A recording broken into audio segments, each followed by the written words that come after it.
Olá, chega mais, aumenta aí o volume da sua televisão, do seu celular, do seu computador e faça esse tom maior junto com a gente, viu?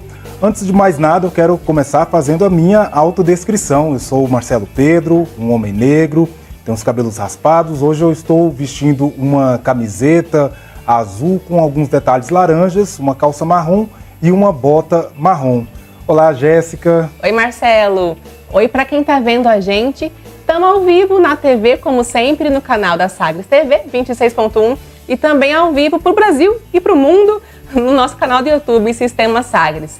Eu também começo fazendo a minha autodescrição. Eu sou Jéssica Lima. Hoje estou com uma camisa regata de listras no sentido vertical. Meu cabelo é crespo, hoje ele está meio solto e estou usando um relógio dourado no meu braço esquerdo. E a gente começa o Tom Maior de hoje falando sobre um assunto que eu amo, que a gente ama, que é a literatura. E hoje vamos falar sobre literatura para crianças. Você aí já pensou no quanto é importante estimular esse hábito desde a infância? É o Literando. Roda a vinheta.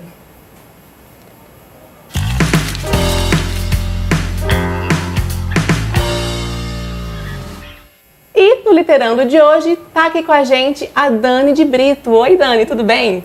Tudo bem, Jéssica. Um prazer estar aqui com você, com o Marcelo. Gratidão pelo convite. Prazer é nosso. Prazer é nosso, satisfação. Seja bem-vinda ao Tom Maior, Dani. Começo te perguntando, é mais fácil a gente desenvolver o hábito de leitura ainda lá na infância? Ou adultos também podem tomar gosto por essa prática? Todos podemos tomar gosto, né, gente? Dizem estudos que o que a gente repete, que a gente faz por 21 dias se torna um bom hábito ou um hábito ruim, a depender do que a gente faça, né? Mas uma coisa bem interessante de começar a leitura na infância, que é isso já crescer com a criança, né? Já fazer parte da rotina.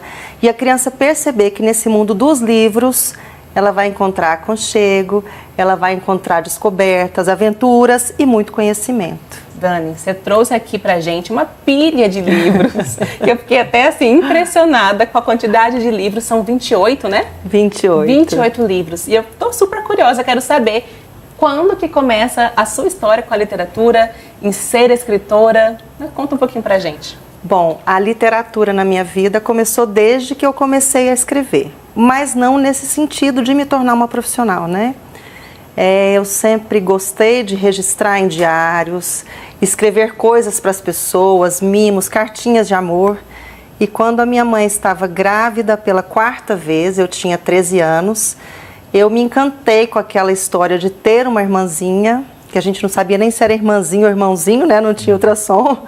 E eu escrevi um caderninho para ela, de vários poemas sobre coisas da vida, a minha irmã Maria Célia. E aí eu já gostei, né? Mas ficou. E aos 30 anos eu realizei meu maior sonho, que era ser mãe. Fui mãe do João Vitor. Aos 31 do João Gabriel.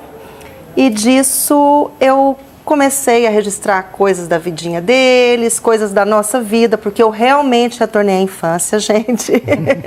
Vivi minha segunda infância na infância deles. E dessas historinhas resolvi mostrar para o meu pai, que meu pai sempre me estimula, sempre me elogia, não acreditem em tudo que ele fala a meu respeito, que não é legal, só elogios. E publiquei 4 títulos e de lá para cá estou nessa trajetória. Muito difícil se assumir como escritora, né? Sou educadora também e custei a me assumir como escritora, mas o dia que eu estava na sala de espera de uma consulta médica, né, fui preencher uma ficha e naquele dia eu escrevi profissão escritora. Falei, então pronto. Oficializou. Oficializei, Marcelo, oficializei. Dani, eu vi que tem alguns dos seus livros, eles são ilustrados por você. Queria que você falasse sobre esse processo da ilustração, assim, a partir de onde que você começa a conceber o que vai ilustrar o livro, né? E o processo mesmo de se fazer essa parte visual. Tá. A criação da ilustração, ela tem que estar sempre casada com o texto, né? E quando eu falo casada, não é casada de forma óbvia, mas casada de forma interessante, tem que ter um diálogo ali. Inclusive tem um livro meu que chama Piquenique, que eu escrevi, ilustrei, ele não tem, vocês vão ver que não tem quase comida ali. Tem inseto, tem animal, tem balanços, são outras pegadas. Mas o fato da ilustração, para mim, ele tem que passar pelo manual. Eu ainda não fui atrás, as primeiras vezes que eu tentei, não dei conta, assim, não me senti acolhida pela ilustração digital. Então eu faço ilustração através de aquarela, através de desenho, através de recorte, de colagem, tanto de papéis, né, quanto de materiais diversos que a gente encontra na natureza ou por aí. Dani, falando de temas, eu dei uma folheada aqui e vi que você fala sobre muita coisa. Natureza, temas sociais também, né? E o seu último aqui é o Rato Fredo e Maria Ratinha. Isso, né? Aqui, achei linda a capa dele, né? O seu último lançamento. E eu queria que você falasse um pouquinho sobre o seu processo criativo. Da onde vem essa inspiração para os temas, né? Quando que você resolve? Vou escrever sobre isso. Tá. Primeira coisa, esse livro tá lindo mesmo, pela Ciranda Cultural, ilustrado pelo Sami. É um trabalho primoroso que eles fizeram, eu estou muito encantada. Como é que acontece esse processo criativo? Primeira coisa, gente, a minha profissão é escritora, então eu trabalho todos os dias como escritora. Tem gente que fala assim, mas você só escreve, você não trabalha? Eu trabalho, gente, eu trabalho escrevendo. Todos os dias. Todos os dias. Não é o dia que eu estou inspirada, tem dia que eu sento, não tenho tanta... Nossa, o que eu vou fazer? Eu já passei por isso. Atualmente não passo mais, porque qualquer ideia que eu tenho eu vou anotando, então quando eu sento para trabalhar eu tenho que fazer. São sempre coisas que tocam o coração da gente, né, que eu acho que a gente tem que fazer. O Rato Fredo e o Rato Fredo e Maria Ratinha vem de uma história muito interessante. Quando eu era pequena, eu ganhei de presente dos meus pais um preazinho, e cada um dos meus 2 irmãos também. Um ano depois desses 3 preás, nós tínhamos 84 preás na casa da minha mãe. Nossa. Então vocês imaginam, uma casa grande com jardim, já não tinha grama mais, tá? E um dia nós chegamos em casa, não tinha mais nenhum preazinho. Minha mãe deu todos porque tudo estava acabado. Jardim acabado, e a gente sempre deixava as tarefas de escola, tarefas, né, ajudas ali em casa, para realmente ficar com os preazinhos, e cada um dos 84 tinha um nome. E depois, mais velha, né, com filhos, um dia um rato apareceu em casa, os meninos, a gente foi correr atrás do rato, e os meninos com medo da gente machucar o rato. E veio o Rato Fredo. E assim, nasceu uma personagem que eu gosto muito, que eu falo que ele é um ratinho. Todo mundo fala, um rato deve ser muito divertido. Sim, ele é muito divertido, mas ele é inteligente, ele é estudioso, ele é limpinho, ele é aciado, ele escova os dentes, gente. Escova os dentes. Ele estudou tanto que as pessoas acham que ele estudou na universidade, que ele fez universidade, só que ele não fez universidade, gente. Os irmãos dele foram para a universidade, mas como cobaias, claro, né? E o Rato Fredo faz amizade com o João. Quem é João? Um menino sapeca, que adora comer doce, que é levado que só. E ele perde o anel da mãe dele, vira aquele transtorno que ele precisa achar esse anel, e o Rato Fredo vai tentar ajudá-lo. Daí ele conhece a Maria Ratinha. E aí começa uma história. E aí começa uma história que a gente não conta, né, gente? Porque se a gente contar, dá spoiler, aí perde a graça. Exatamente. Dani. Tem algo interessante que você falou aqui, é que você não gosta que a gente fale que isso aqui é livro infantil. Não. Não é livro infantil. Não. Quando a gente fala que um livro é infantil, parece que todos os adultos, né, se distanciam daquela possibilidade, porque já não são criança. Na realidade, eu gosto de literatura ilustrada, e a literatura ilustrada é boa, inclusive para criança. É um livro, né, que todo mundo pode gostar de ler. É isso, né? É uma literatura para todos. Eu estive na Bienal agora, né, lançando esses 2 títulos, o Rato Fredo e Maria Ratinha, e eu comprei mais de 250 livros. Eita. E vou dizer para vocês que a maior parte, literatura ilustrada.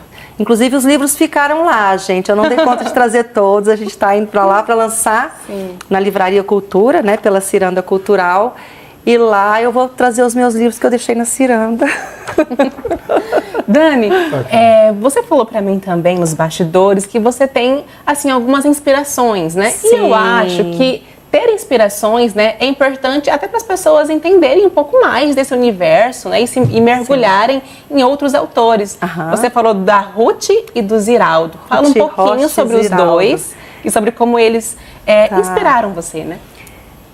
Eu sempre fui muito tímida, né? Mas apesar dessa timidez, gente, criança é sapeca, criança gosta de folia, né? E nos livros do Ziraldo, principalmente O Menino Maluquinho, eu encontrei a liberdade que eu tanto procurava. A liberdade de fazer essa pequice, a liberdade, nossa, de aprontar, né? Porque eu fui uma criança muito levada, então isso para mim foi muito gostoso, esse encontro com o Menino Maluquinho. E a Ruth Rocha, gente, ela é pura poesia. Ela faz literatura ilustrada, mas ela é uma poeta, é uma poetisa que traz neologismos, né? Eu adoro inventar palavras. Então ela parece que o mundo fica mais colorido na literatura dela, né? A gente consegue ler a história e se ver dentro da história, né? E você trouxe aqui 2 nomes que com certeza faz parte da infância de muita gente que é da minha época, da sua época, né? E eu te pergunto, você acha que hoje o público infantil ele está meio órfão de produções que são voltadas para ele, de literatura ilustrada, de programas de televisão com conteúdo, né, que vão agregar ali, que vão instigar a curiosidade deles? Como que você percebe o que é feito para o público infantil hoje? Nós temos de tudo para o público infantil. Tudo que eles precisam, nós temos para oferecer. Eu digo classe artística, né? O que acontece? A gente precisa lembrar que criança é criança. Então nós precisamos escolher, ajudar essas crianças a escolherem, encontrarem o que elas vão consumir. E muitas vezes elas estão consumindo produtos artísticos que não são para a idade delas. É um consumo de situações, de ver alguém brincar, mas não brincar, de ler uma revistinha ao invés de ler um livro. Isso é muito prejudicial, nós não estamos permitindo que as crianças tenham acesso a coisas de qualidade que vão fazer sentido na infância. E talvez lá na frente elas percebam que elas não viveram aquilo. Né? E a gente precisa trazer esse lúdico, essas histórias que trazem para a criança a oportunidade de sonhar, de criar, de viver. E claro, dentro das histórias, das boas histórias, sempre tem algum ensinamento. Não vai vir assim, gente, você tem que fazer isso. Não, a história tem que ser um momento prazeroso. Eu não quero ler um livro que fique me ensinando coisas. É autoajuda, não é literatura, né? Para criança, né? Sim. Então ela tem que olhar, se identificar, se sentir bem, ter prazer na leitura. Quantas vezes a gente ouve de uma criança assim, eu leio porque vai cair na prova. Não, gente, não. Aí você pensa, quando ele for um adulto não vai ter prova, ele não vai ler mais. E agora? Então a literatura infantil, a literatura ilustrada, melhor dizendo, né, aprendemos isso aqui hoje, é uma oportunidade, né, para estimular esse hábito e para estimular também criatividade, né, nas crianças. Dani, muito obrigada. Eu amei o nosso papo, foi super leve, muito obrigada e volte mais vezes. Muito obrigada, estou sempre à disposição, um carinho muito grande recebido através de vocês aqui, contem sempre comigo, viu? Vamos levar a literatura para essa moçadinha aí. Com certeza, vamos fazer isso, muito obrigado. Obrigada. Viu?